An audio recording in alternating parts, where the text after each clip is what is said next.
Clowns for inviting me, and my Gong Collective for supporting me. And I have to mention that they put up a mural in San Francisco that depicted gay, lesbian, and trans cholos, and it was defaced 2 times.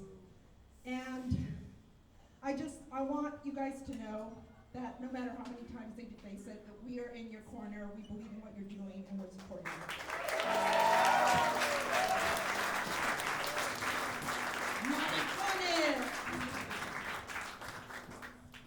So, aside from celebrating marriage equality, we're here, hopefully you guys are here to celebrate with me the release of my new book. I'm really happy to have done this by myself. Well, thank you. I didn't really do it by myself. I had a lot of help. And some of my editors are here in the room. My daughter Madison, raise your hand. My daughter Madison, my daughter Sophia, my husband Greg. I don't know who else. Any other editors? No, I don't know. But what it is, it's not part 2 of Violence Girl. I want to make that clear. It is actually a kind of like a side trip from Violence Girl. If you read Violence Girl, you know that I wrote a little bit about my trip to Nicaragua, and this goes more in depth into it. So I went to Nicaragua for 2 reasons. The first is that I was working with kids in a largely Mexican and Central American neighborhood, and even though I am of Mexican heritage, I really didn't know that much about Central American culture, so I wanted to have a chance to learn more about that. Another reason that I went is that I was taking a class at Cal State LA about education, and I was assigned a book by a man named Paulo Freire. You guys ever read Pedagogy of the Oppressed? And it blew my mind because it was so accurate. And basically, for those of you who are not familiar with his theories, he talks about a kind of education where students become receptacles for filling, and they're filled with the values and the interests of the dominant class. And I realized that had happened to me, that I'd grown up with this, just kind of being a passive learner, not really being taught to analyze things critically, except at home by my father, but not at school. So I wanted to find out how not to do that to my kids.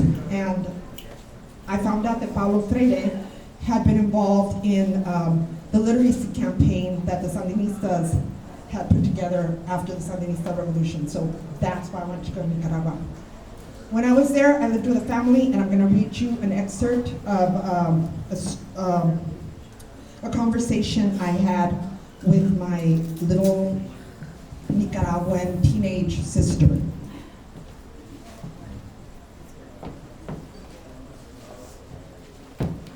So if you've never been to one of my readings, I like to read and then do a song, and then read and do a song, just to throw you off.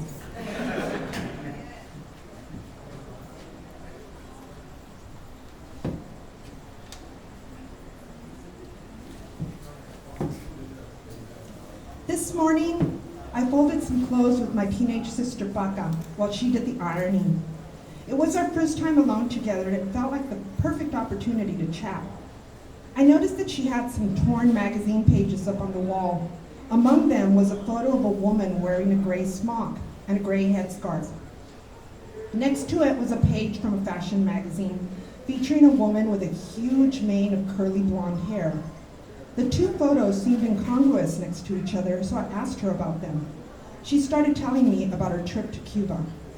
She said she was rethinking how she defined beauty, and explained that at one point her wall had been covered with images from magazines of women whose lifestyles had nothing to do with hers, like the one of the woman with the blonde hair. They were images from the same magazines I had grown up with, which featured predominantly Caucasian women in expensive clothes. Paca carefully ironed the cuffs on her sister's Bermuda shorts. She made sure that the fold on each leg was even.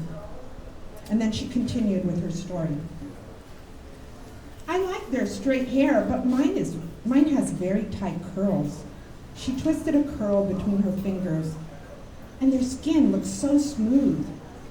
They never have mosquito bites, I added, scratching one of my own. Their skin is milky white, like they've never gone out in the sun. Maybe they haven't. It takes a lot of work to look like that. My mom says that they alter the photographs to make them look perfect. They do, I assured her. Then Baca dropped a bomb. But why is that considered perfect? She pointed at the big-haired blonde. I had never considered that question. I knew the standards were impossible, but I never wondered who set them or why certain features were considered beautiful. I was momentarily set back to my childhood, remembering adults in East LA cooing over a child with güerito features. A kid could be ugly as sin, but if he had light skin or light eyes or light hair, he or she would receive heaps of praise. I never understood it. Baca finished with Lisette's shorts and moved on to Francie's uniform pants and meticulously creased them. She took the tip of the iron and gently tapped each pleat with it, pressing love into her family's clothing, enacting the type of beauty she knows she possesses, the type that is now on her wall, the beauty that comes from a sense of purpose. When I went to Cuba, I saw women who looked more like me. They were beautiful. They were average working women, not models, Baca said. It was my mom's idea to put the picture of the factory worker up on the wall. Now, when I see images like this one, she gestured to the ultra-thin, airbrushed model, I realize I can never look like them, and I'm starting to understand that that's okay. So when I heard her say this, I took it home with me, and it took a long time for me to, like, even though you understand this stuff, it takes a while for you to internalize it. And I have a section in my book called Seeds for Germination, because even though an idea, you might agree with an idea, you don't really start, it takes a while to change your life. So in Seeds for Germination, I wrote, beauty in fashion magazines does not reflect or validate the average working woman, especially if the woman is not Caucasian. Learning to accept an appearance that is seldom validated takes ongoing, conscious effort. The pressure intensifies as we get older, when not only your ethnicity or body type can be portrayed as unattractive, but when the natural process of aging is depicted as something ugly that needs to be avoided or corrected.